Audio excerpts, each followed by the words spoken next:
የዚህች ሀገር መሪ ሀብት ራሷ ሀገሪቱ ነች። የሀገሪቱ ዋና መታወቂያ የሆነው የነዳጅ ዘይት ንጉሱንና ቤተሰባቸውን በሀብት ካረሰረሰ በኋላ ለህዝብ ይደርሳል። መሪያቸው የሚመገቡት ምግብ ውስጥ ሳይቀር የወርቅ ፍንጣሪ ነስነስ ቢያደርጉበት ደስታቸው ነው።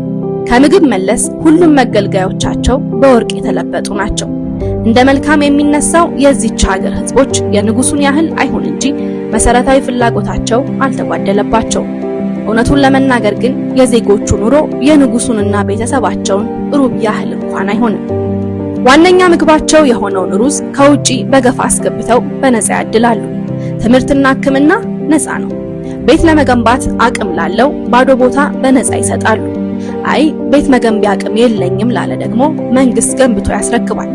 ዜጋው በረጅም ጊዜ ክፍያ ቀስ እያለ ይከፍላል።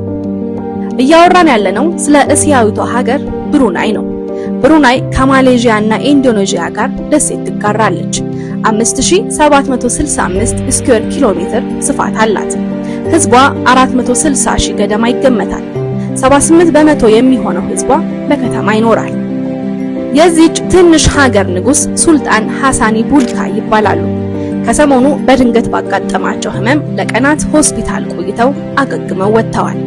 እኚህ ንጉስ እንደ አውሮፓውያን አቆጣጠር በ1967 ከአባታቸው የተቀበሉትን ዘውድ ለማንም ሳያስነኩ በመቆየት በዓለም ላይ ለረጅም ዓመታት በስልጣን ላይ ከቆዩ መሪዎች አንዱ ሆነዋል።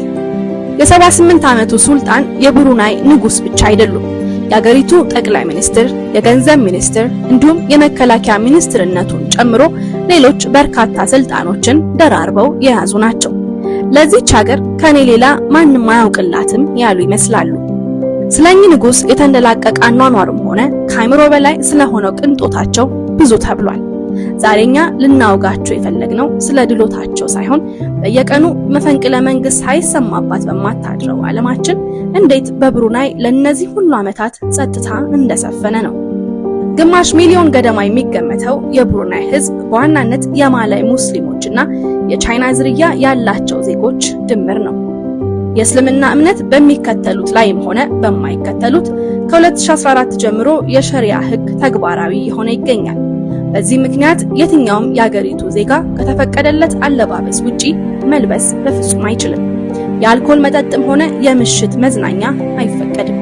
በኢንተርኔት የሚደርሳቸው መረጃ እንኳን ቁጥጥር ይደረግበታል። እነዚህ ሁሉ እገዳዎች ታዲያ የብሩናይ ህዝብ ጭምትና ዝምተኛ እንዲሆኑ አድርጓቸዋል። ብሩናውያን የተማሩ ናቸው።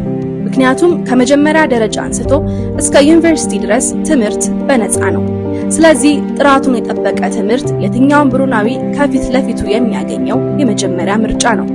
በትምህርት ካሪኩለማቸው የተካተተው ሌላው ነገር አንዳንዶችን ያነጋግራል።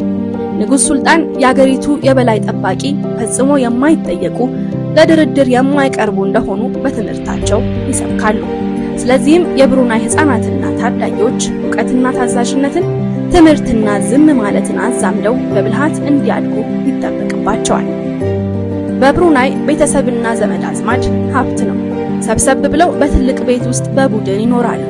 በአንድ ቤት ውስጥ ቅድመ አያት፣ አያት፣ አክስት፣ አጎት፣ ልጆች ብቻ ከ20 በላይ ሰዎች ሲኖሩ ማየት የተለመደ ነው። ብሩናውያን ኢንተርኔት የመጠቀም መብት አላቸው። ኢንስታግራም፣ ቲክቶክም ሆነ ዩቲዩብ ይጠቀማሉ። ነገር ግን የሚደርሳቸው መረጃ ይጣራል። የሚያጋሩት ኮንተንትም ቁጥጥር ይደረግበታል። ንጉሱንና አመራራቸውን መተቸትም ሆነ ማውገዝ በጥብቅ የተከለከለ ነው። በቀልድ መልክም ቢሆን ሱልጣኑ ላይ ማሾፍ ለስራት ይዳርጋል። ስለዚህም የበርካታ ብሩናውያን የሶሻል ሚዲያ ኮንተንት ምግብ ዝግጅት፣ ፋሽን እና የቤተሰብ ህይወት ላይ ያተኮረ ነው። ይህን አኗኗራቸውን ከ40 ዓመት በላይ ያሉ ብሩናውያን ወደውና ፈቅደው የሚከተሉት ነው። ይህን መንገድ መከተላቸው ጠቅሞናል ብለው ስለሚያምኑ ለመቀየር አስበው የሚያውቁ አይመስሉም። ወጣት ብሩናውያን ግን ከዚህ የተለየ አስተሳሰብ እየያዙ ያሉ ይመስላሉ። አልፎ አልፎ በሌላው የዓለም ክፍል የሚፈጠረውን ሲያስተውሉ እነሱም የመናገር ነፃነትን ለመለማመድ ሲሞክሩ ይስተዋላሉ። ሱልጣን ሐሰን አልቡልካይ በአብዛኛው የብሩናይ ህዝብ ዘንድ ከንጉስ በላይ እንደ አባትም ይታያሉ። ንጉስ አይከሰስ ሰማይ አይታረስ የሚለው የሀገራችን ብሂል በእርግጥም ለእኚህ ንጉስ ይሰራል። ብሩናውያን ከነፃ ትምህርት በተጨማሪ የተሟላ ነፃ ሕክምናም ያገኛሉ።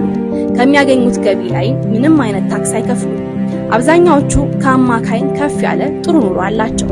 ቀሪዎቹ ለቅንጦት ባይታደሉም መሰረታዊ ፍላጎቶቻቸውን ለማሟላት ግን እምብዛም ድካም አይጠይቃቸውም። ውድ ተመልካቾች እስካሁን ይህንን ቻናል ሰብስክራይብ ካላደረጋችሁ ሰብስክራይብ አድርጋችሁ ቤተሰብ ሁኑ። ቪዲዮን ከወደዳችሁት ላይክ እና ሼር ማድረግም አትርሱ። እናመሰግናለን። በአንጻራዊነት በብሩናይ ኑሮ ቀላል ነው። ለዚህም ይመስላል አብዛኛው ብሩናዊ በንጉሳቸውና ቤተሰባቸው የተቀናጣ ህይወት አይኑ አይቀላም። ከቅርብ ጊዜ ወዲህ ግን በብሩናይ ነገሮች መልካቸውን እየቀየሩ ያሉ ይመስላል። የብሩናይ ኢኮኖሚ የተመረኮዘው የነዳጅ ዘይት ላይ ነው።